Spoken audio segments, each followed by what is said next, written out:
Қайырлы күн достар, каналыма қош келдіңіздер. Бүгін сіздерге ең жұмсақ әрі ең дәмді начинкасы бар тоқаштардың рецептісін ұсынамын. Видеоны соңына дейін қарамас бұрын каналыма тіркеліп, лайк басып, комментарий жазуды ұмытпаңыздар. Тоқаштарды дайындау үшін біз ең алдымен ыдысқа жылы сүтті құямыз. Үстіне тұз және қантты салып, қант ерігенше араластырамыз.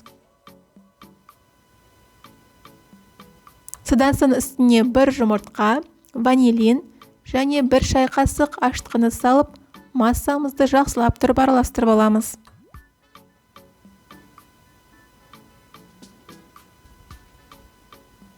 Енді ұнымызды салайық. Достар, ұнды 2-3 бөлікке бөліп салған дұрыс. Алдымен осылай шанышқының немесе венчиктің көмегімен араластырып аламыз. Содан соң қалған ұнымызды салып араластырамыз.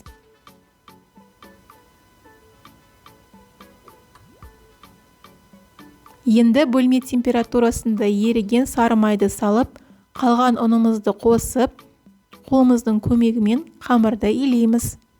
Қамыр өте жұмсақ болады.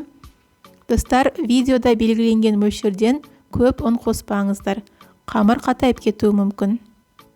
Ал бізге өте жұмсақ қамыр болғаны дұрыс.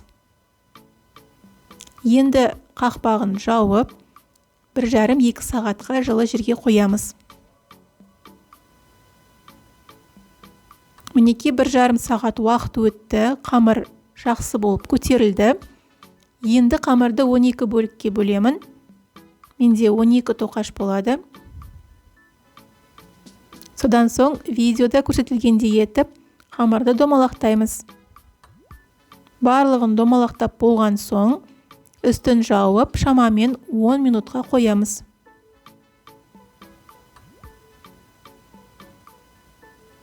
Мінеки 10 минуттай уақыт өтті.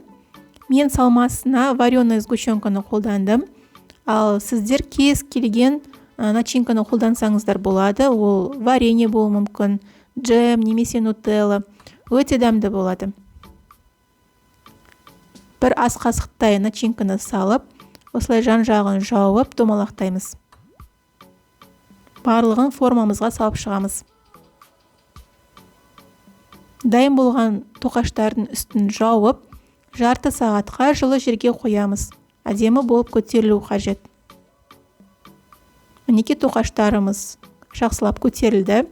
Енді жұмыртқаның бір сары уызына бір ас қасық сүтті құйып, тоқаштарымыз қып-қызыл, әдемі жылтыр болу үшін үстіне жағып шығамыз. Қызып тұрған пеште 25-30 минуттай пісіреміз. Мінеки тоқаштарымыз дайын болды. Енді дайын болған тоқаштың үстіне қант ұнтағын сеуіп шығамыз. Достар, міндетті түрде осы рецепт бойынша жасап көріңіздер. Міндетті түрде сіздерге ұнайтынына сенімдімін.